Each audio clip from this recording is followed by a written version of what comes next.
Assalomu alaykum Solihaxonajonlarim, opa-singillarim, qadrli kuzatuvchilarim, sog'-salomatmisizlar? Bugun koreys oshxonasiga mansub bo'lgan muzdekkina ko'ksi taomini tayyorlaymiz. Judayam ajoyib va mazali va ishtaha ochar bob. O'zimizdan uyimizda tayyorlanganga nima yetsin, judayam chiroyli ko'rinishda, ishtaha ochar. Men suvni sal kamroq qo'shdim. Sho'rvasini ko'proq istaganlar ko'proq qo'shishingiz mumkin. Ketma-ketlikda tushuntirib o'tib ketaman va shu o'rinda sizlarga aytib o'taman. Men grammlarini, tuzlarni yoki soyalarni grammlarini, o'lchamlarini aytmayman. Kimdir yengilroq ta'm xohlaydi, kimdir o'tkirroq, kimdir o'rtacha. Men o'rtacha tayyorlashga harakat qildim. Normalarni o'zinglar olasizlar. Go'shtimizga 1,5 osh qoshiq miqdorida soya hamda chesnok solib marinovka qilishdan boshlaymiz. Go'shtimiz marinovka bo'lib turguncha keyin sho'rvasini tayyorlab olamiz. Yaxshilab aralashtirib olamiz.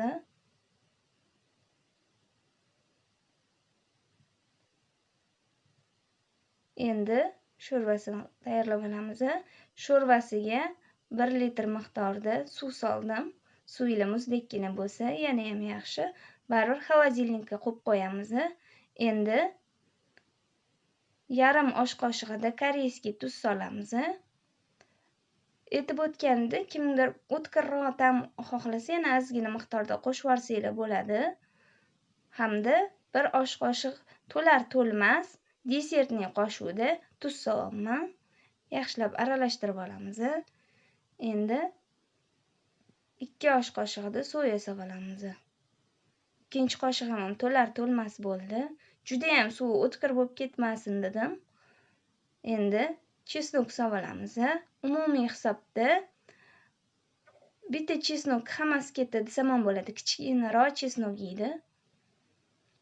Endi mayda qilib to'g'ralgan bitta bodringni qo'shib yuboramiz sho'rvasiga.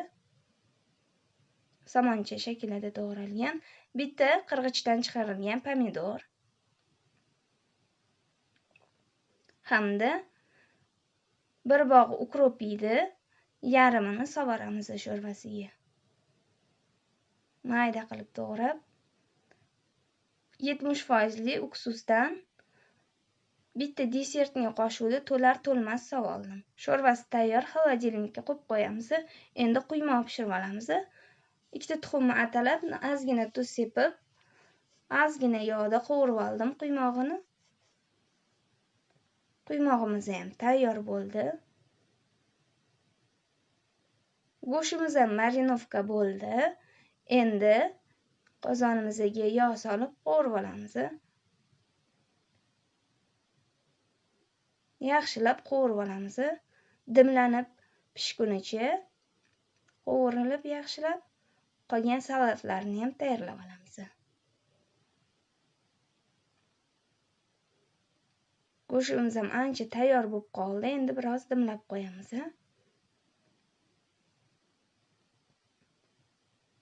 Ozgina, yarimtadan ham kam, choraktadan ham kam karam o'zimizga 3-4 kishiga tayyorlayapman. Ozgina tuz solib g'ijimlab olamiz hamda suvini siqib olamiz. Bu taomni men birinchi marta tayyorlayapman. Bitta ikkita videolarda ko'rganda karamni, bodringni suvini siqish kerak deb aytilgan edi. Tayyorlab yurganlardan so'ramoqchiman. Siqmasa ham bo'larmikan shu suvni? Chunki baribir suv solamiz-ku, ustidagi sho'rvasi baribir suvliroq bo'ladi-ku. Shuning uchun o'ylab qoldim. Balki shart emasdir deb. 2 choy qoshig'ida shakar qo'shib yuboramiz. Tuz bilan adashib ketmaslik uchun mana shakar qo'shdim. Endi qolgan ziravorlarimizni ham sepib olamiz. Boya tuzni nomiga sepganim uchun hozir salatni namagini rostlash uchun solamiz. Tuz, paprika, kashnich urug'i hamda murch soldim. Ukrop soldim. Chesnokimizdan ozgina sovoramiz.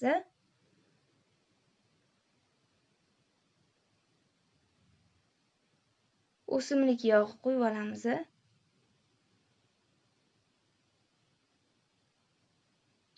Desertning qoshuviga bitta qoshiq qo'yib oldim. Endi aralashtirib olamiz. Bunga soya ham qo'shamiz salatimizga. Hozir aralashmasdan oldin qo'shmaganimiz sababi buni tuzini ko'ramiz. Chunki tuzi baland bo'lib ketsa, soyani sal kamaytiramiz. Tuzi pastroq bo'lsa, qoshig'imizdan to'ldirib qo'shsak ham bo'ladi.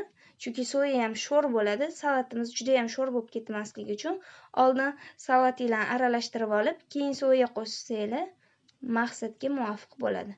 Yana bir sidra yaxshilab aralashtirib olamiz. Hamda bodringli salatimizni ham tayyorlab olamiz.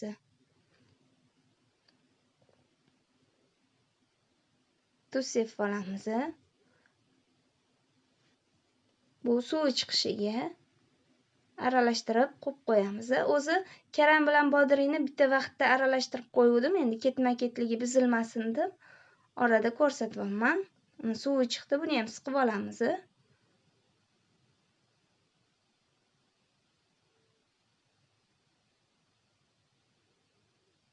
Quruq taom yoki salat bo'lganda siqsa boshqa gap edi, lekin sho'rvali bo'lganiga shu bodringni siqishga sal ajablandim to'g'risi.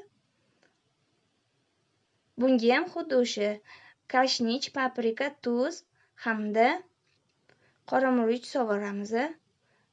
Zelinimizni, chesnokimizni sovuramiz.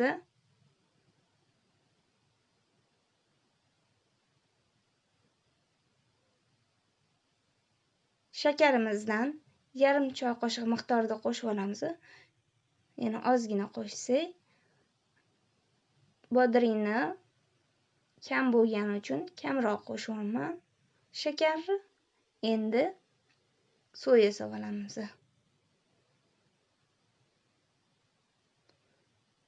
Bodringni tuzini birinchi safar kamroq qo'shganim uchun soyani ham ishonib qo'shib yubordim. Lekin boyagi aytganimdek oldin aralashtirib keyin qo'shsanglar soyani maqsadga muvofiq bo'ladi. Yoki o'zingizlar mo'ljallab qo'shaverasizlar. Endi lapshasini pishirib olamiz. Sizlarga qanaqa lapshadan foydalanganimni ko'rsata olmadim. O'zi ko'ksi deb yozilgan ekan. 3 minutcha qaynatdim. 3 minut qaynatish kerak edi. Hamma masalliqlarimiz tayyor bo'ldi. To'g'rab oldim. Sho'rvasi ham juda ham ajoyib, mazasi ham. Endi idishimizga solib chiroyli qilib bezatib olamiz. Sirazi yesanglar ko'ksini xamirini yog'lamasanglar ham bo'ladi. Faqat aytgandek aytmanman, lapsha pishib chiqqandan keyin sovuq suvga yaxshilab chayib olinglar. Sirazi yesanglar yog'lamasanglar ham bo'ladi. Agar birozdan keyin yesanglar sal bir-biriga yopishib qolishi mumkin. Ozgina yog'lab yuborsanglar maqsadga muvofiq bo'ladi. Xuddi lamonga o'xshab. Biz tez-tez qivordik. Shuning uchun uncha yog'lamadik biz. Quymoqlarini ham bir chetiga solamiz. Go'shtlarini ham.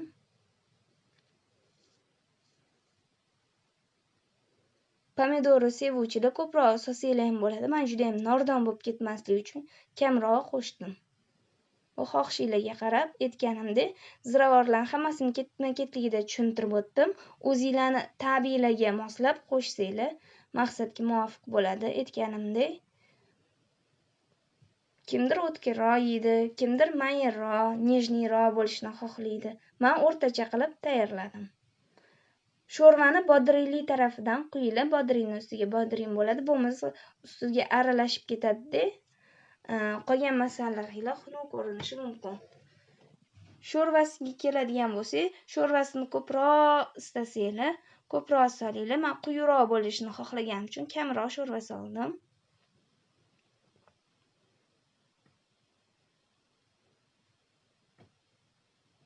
Juda ham chiroyli va ishtaha ochar ko'rinishda. Sho'rvalar yetarli darajada muzlamagan bo'lsa, muz bo'laklardan qo'shib yuborsanglar ham bo'ladi. Sho'rvasi hamma yog'iga yetib bordi. Juda ham ajoyib ko'rinishda. Endi ustiga sedana sepib olamiz, kunjut.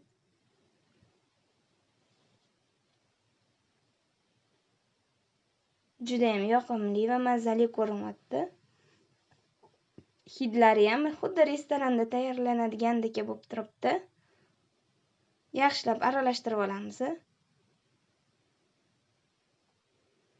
Judayam chiroyli va mazali. Karamli jo'llardan ham aralashtirib olamiz. Yoqimli ishtaha. Sog' salomat bo'linglar.